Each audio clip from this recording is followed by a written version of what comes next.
His Royal Highness Prince Turki bin Faisal bin Abdulaziz bin Abdulrahman, and we can keep going back into the 19th century, there has been a servant of his country and public servant.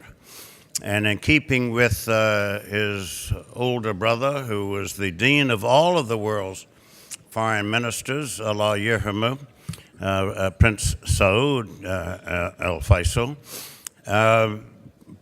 people would say they're workaholics. They say the same of me and some of you. No, we're not that. We are dedicated. We are laced with conviction. We're inspired by commitment, and we realize our time on earth is short and our limitations are unlimited there. So he has been, it's easier for me to read this word than to pronounce it. He's been indefatigable in pursuit of the interest of his country, especially in the realm of foreign relations, foreign affairs, international affairs, both with respect to national, regional, intra-regional, and global. He was born the day after Valentine's Day, if I'm correct, after the historic meeting between then President Franklin Roosevelt and then King Abdulaziz ibn Abdulrahman Al-Saud. And so he still has brothers and sisters who are very active in this field. And any of you who've been privileged to meet and know any of them know that there's a longer story than this summary of who and what he is.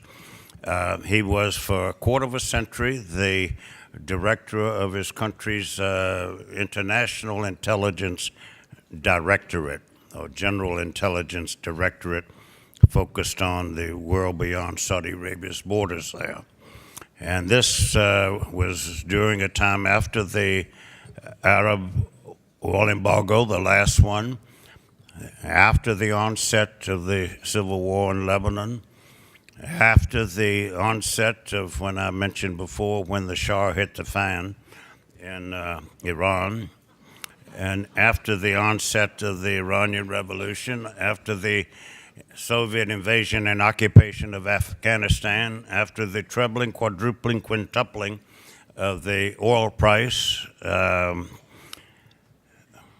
after the onset of the Iran-Iraq War and the establishment of the Gulf Cooperation Council and the Taif Accord, which brought to an end the 15-year Lebanese civil war in which 150,000 people were killed. So Saudi Arabia's footprints are all over the region, or rather its fingerprints, in terms of trying to get on top of the issues and achieve what? The absence of war and conflict and rancor. On the flip side of the coin, the sustaining of peace and tranquility, without which there can be no prospects for prosperity. And to buttress that, the economic robustness and vitality of the kingdom's relations, because of having nearly a quarter of all of the known proven hydrocarbon resources that drive the engine of the global economy. And on the political side, because there are no colonies anymore, and imperialism's reach has a less formalistic content to it.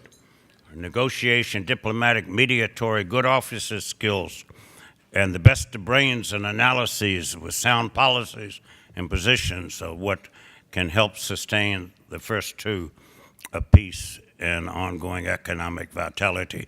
Socialism has never taken root in his country.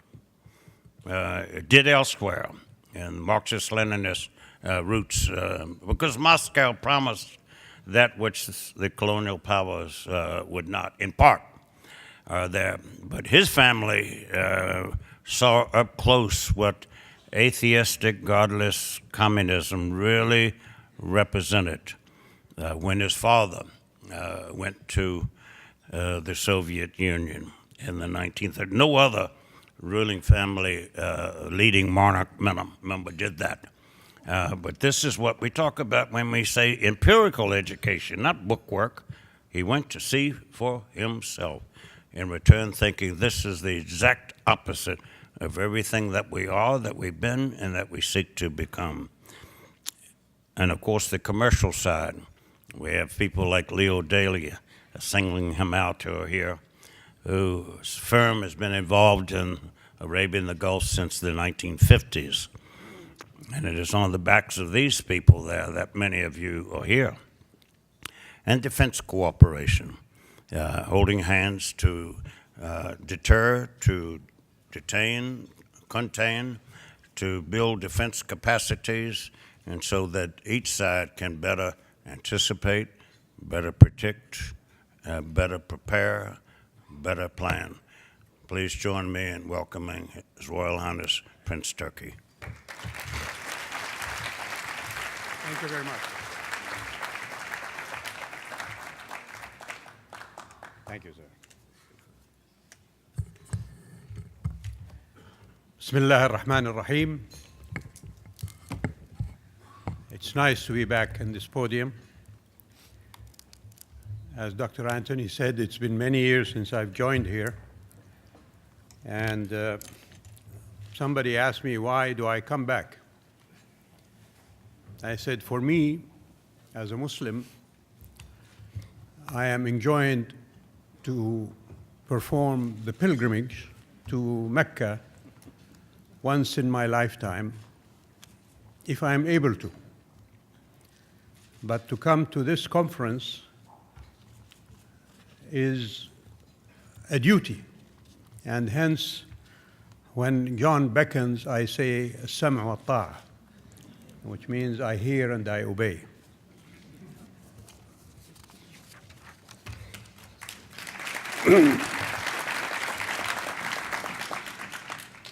Ladies and gentlemen, the Middle East today is in a state of turmoil as never before.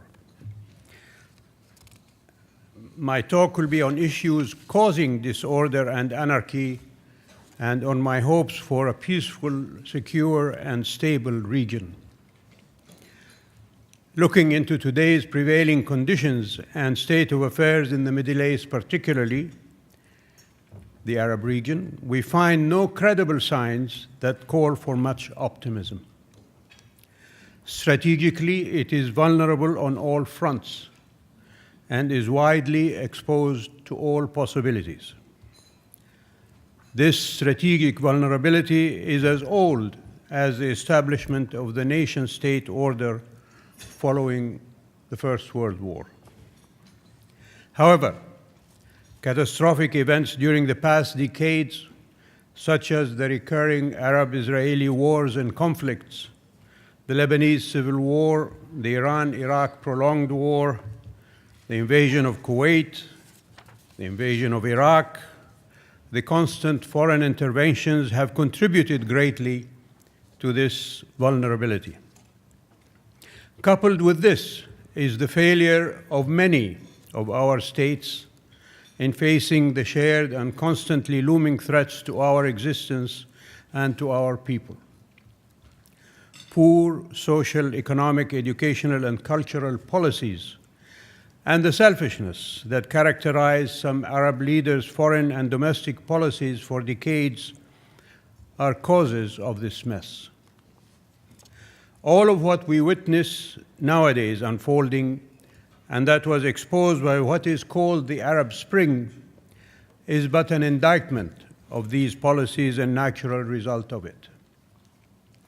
In Iraq, it has led to becoming a failed state with a collapsing society. The cause of Syria's free falling into a swamp of blood, destruction, desolation, terrorism, conspiracies, and foreign interventions. The cause of the sinking of Yemen into an inferno of conflict and civil war. The cause of the failure of the Libyan state. The unrest in other Arab countries. The cause of the spread of transnational phenomenon of terrorism within many of our countries, the cause of the spread of armed militias that are not under the control of nation states, and the spread of appalling sectarianism and other negative developments. All that is a condensed representation of our deplorable state of affairs.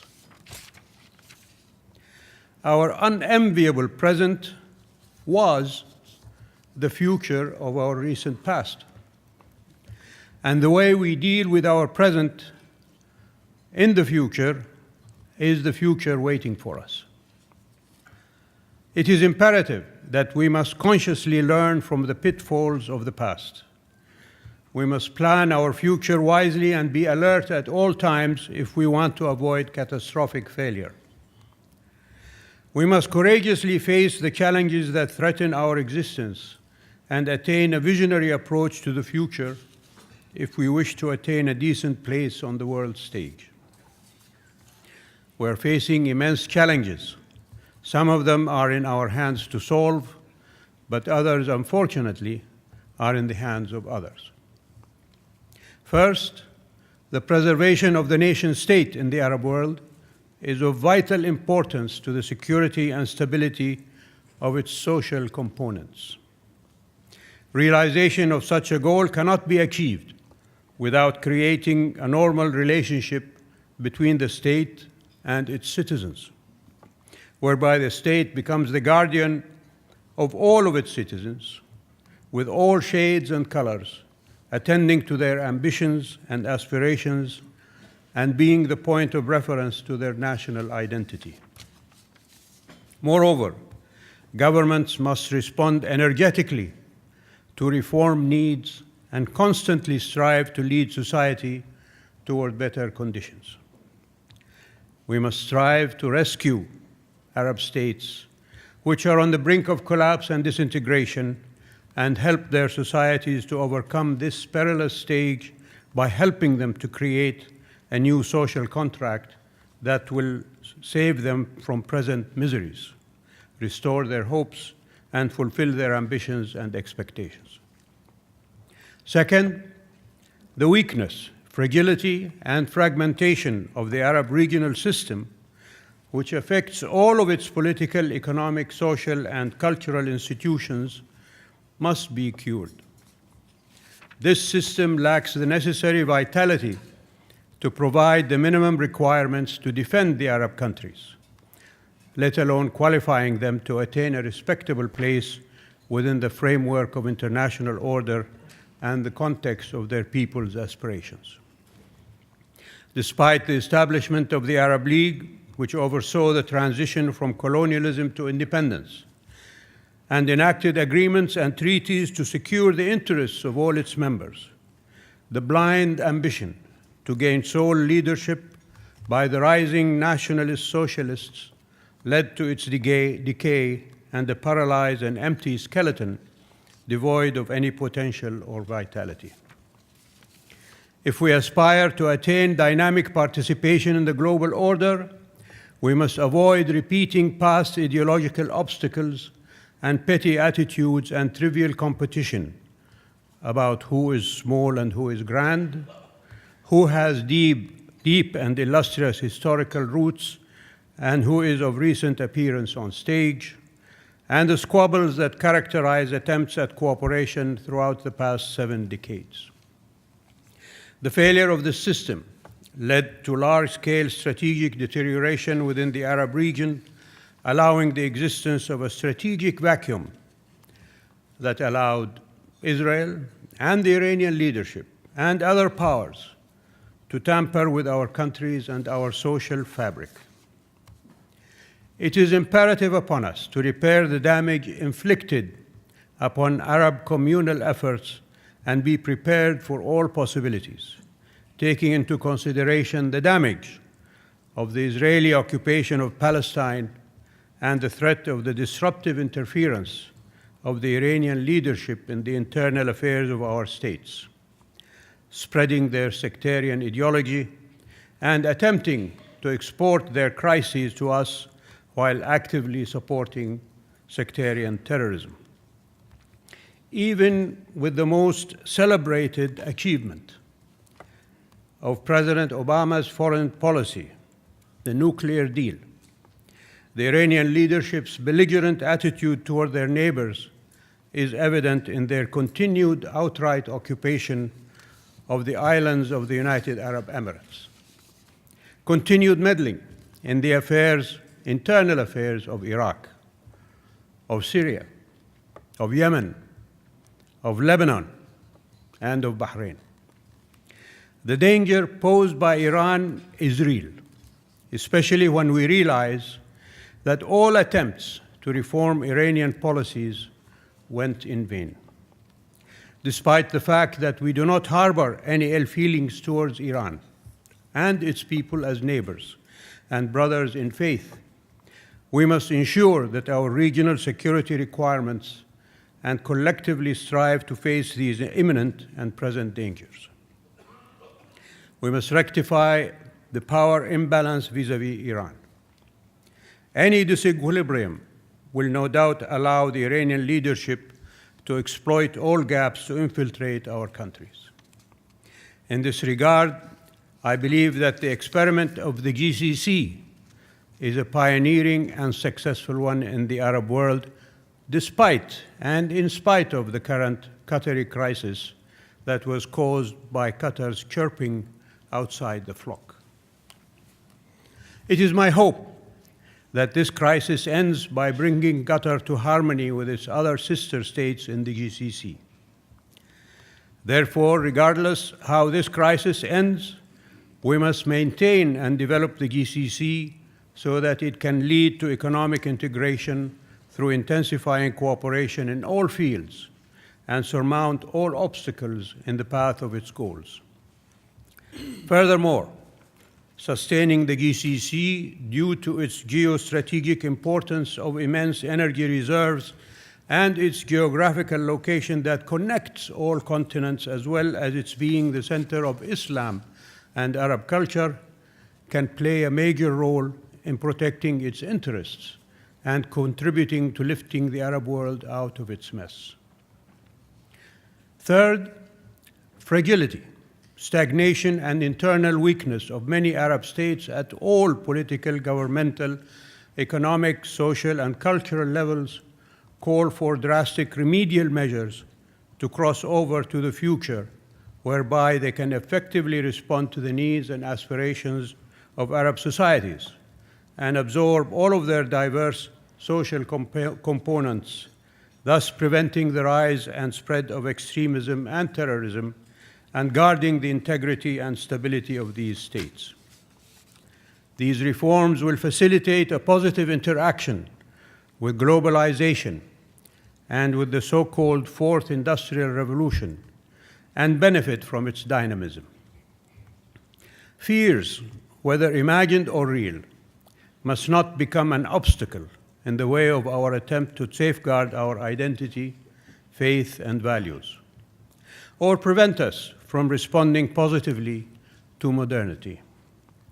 Our identity, values, and faith are deeper than what the naysayers claim. I am optimistic that many countries may have woken up to the inevitability and indispensability of reform and moved in the right direction. This trend must not stop for any reason whatsoever. Fourth, terrorism remains a serious threat and a strategic challenge facing the Arab states, especially when it is camouflaged in religious forms that taint the purity of our faith and attempt to hijack it. Without serious confrontation with terrorism at all levels and eradicating its causes, our countries will never enjoy stability. This terrorism is not only the terrorism of Daesh or Al-Qaeda that is waning, but also terrorism perpetrated by all powers and Iranian-supported extremist sectarian militias in Iraq, Syria, Yemen, Lebanon, and other places. This cross-border terrorism poses an existential threat to the nation-state in our region. It requires that all should cooperate to defeat it and create the right climate to treat its root causes. However, obsession with it, though justified, should not blanket our eyes of strategic issues that determine causes and breed terrorism. Fifth, the Arab-Israeli conflict remains a real challenge to the Arab future. It has been and still remains the cause of hampering many of the Arab projects during the past 7 decades and other international initiatives about the future of the region. Without a just solution that takes into consideration legitimate demands, this area will never experience stability and will remain exposed to all negative possibilities because it involves all parts of the Arab world. The solution to this problem, ladies and gentlemen, is not solely in our hands, but it is an international responsibility. Ignoring the solution on the part of the United States or any other capable powers will only hamper all of their initiatives in the Arab region. In this regard, we must not forget the fate of regional initiatives presented post-Oslo and which were doomed due to the faltering of the peace process.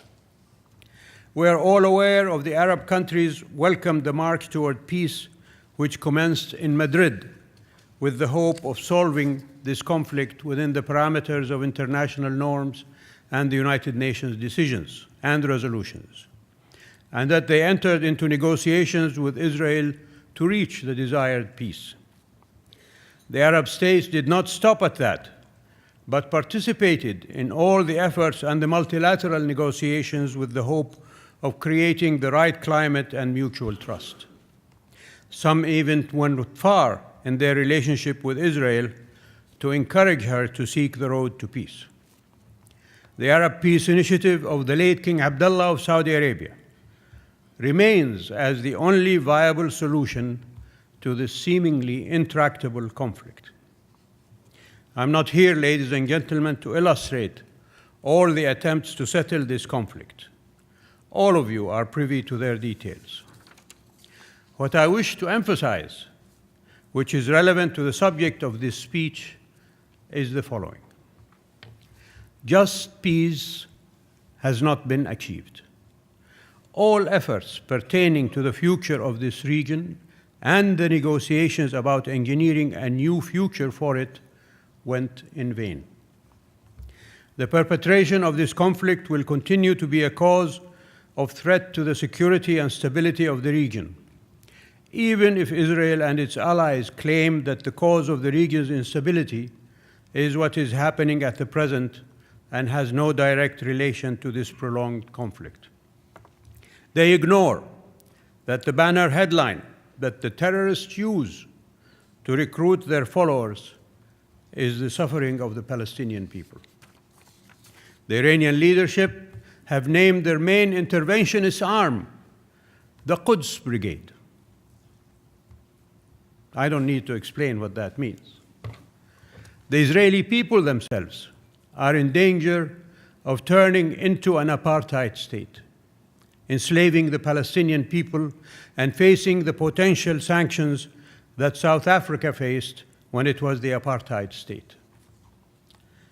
Sixth is the relationship of Arab governments with their citizens. If any Arab citizen of any Arab state does not have a proprietary relationship with his own government or her own government, is it a wonder that the citizen feels marginalized and attracted to nihilist convictions or sectarian identity? Citizenship of all the people in a just and fair society is the only guarantee against these impulses. Education, the rule of law, and owning one's well-being will bring about the stability and harmony of Arab societies. Ladies and gentlemen, these challenges are but a few among many other strategic ones that are closely connected to the path of our future. Without facing them, our future will resemble our present, if not worse. Despite all of that, we must cling to optimism. Saudi Arabia is steadfast in the face of these challenges, striving to find the right solutions and move forward. Saudi Arabia has managed for many long decades to preserve its stability and national security. Despite the internal and external challenges, crises, and serious threats that it faced, it continued to be committed to its policies of development in all fields, and by the grace of God, will succeed in the face of present threats and future uncertainties. It will continue to grow and develop and fulfill the aspirations and goals of its people. The surest path of maintaining our security and stability is through our commitment to maintaining the unity of our social fabric, a constant synergy between the citizens and the leadership, the continuous positive response to their hopes, dreams, and aspirations, and the keen attention to the implementation of social justice, equality, and freedom. The state must preserve and remedying any defects in our economic, social, educational, cultural, and security policies, and enhance our national identity and values. All citizens are the trustees of our country and our state. Our leadership is addressing the economic challenges arising from dependency on one source of income into diverse and vibrant sources. Saudi Arabia, ladies and gentlemen, is still a work in progress. We must move forward, commit mistakes, and rectify them. They are our mistakes, and the means of rectifying them are our means. We accept advice from our friends, but the clothes we wear are sewn by our tailors, not by the most talented fashion designers in Paris, New York, or London, and definitely not by the tailors in the bazaar of Tehran. It is fair to say, ladies and gentlemen, that the U.S. foreign policy in the Middle East during the reign of the past two administrations contributed immensely to this state of affairs. By destroying the Iraqi national state, failure in responding in time to the massacres of the Syrian people, ignoring the rise of non-state actors, the absence of a serious will to resolve the protracted issue of Israeli occupation of Palestinian and Arab lands, and disregard of advice of friends and allies in the region were major causes of regional disorder. It is my hope that the Trump administration remedy the ramifications, the short-sightedness policy of the previous administration in the region. As a good friend, ladies and gentlemen, you, government, media, and citizenry have been urging us throughout our friendship to reform ourselves. Over the years, we have listened to and benefited from that advice. We still have some way to go before we are satisfied that we will accomplish what we want. Vision 2030 is the platform on which we aim to proceed with our political, social, and economic reform. Some critics have labeled it as too ambitious. What is wrong with ambition? Our course is set. Our leadership, the King and the Crown Prince, are committed, and our people are decided. But, ladies and gentlemen, roundabout is fair play. You advised us, you still do. I hope you will take this advice. Reform your political system. Your people are polarized.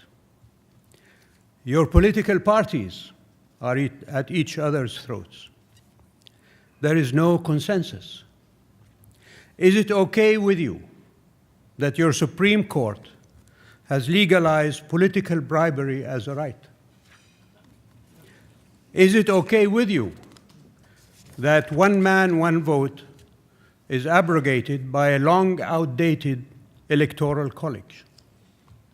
Is it okay with you that your media has no boundaries and accountability as your executive, legislative, and judicial branches of government do? I and many other of your friends around the world are asking these questions because what affects you, good or bad, affects us. We want you strong and stable. Hopefully, you will continue to be the beacon of human progress and development, and not a socially and politically riven body politic that eats itself from inside.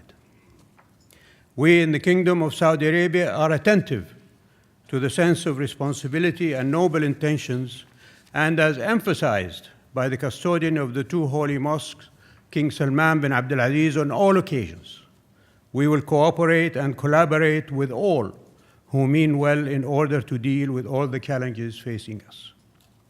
The aim is to bring security, stability, and peace to our countries and our people, and to attend to our future and therefore world peace and security. Thank you for listening to me. Thank you, ladies and gentlemen. Thank you.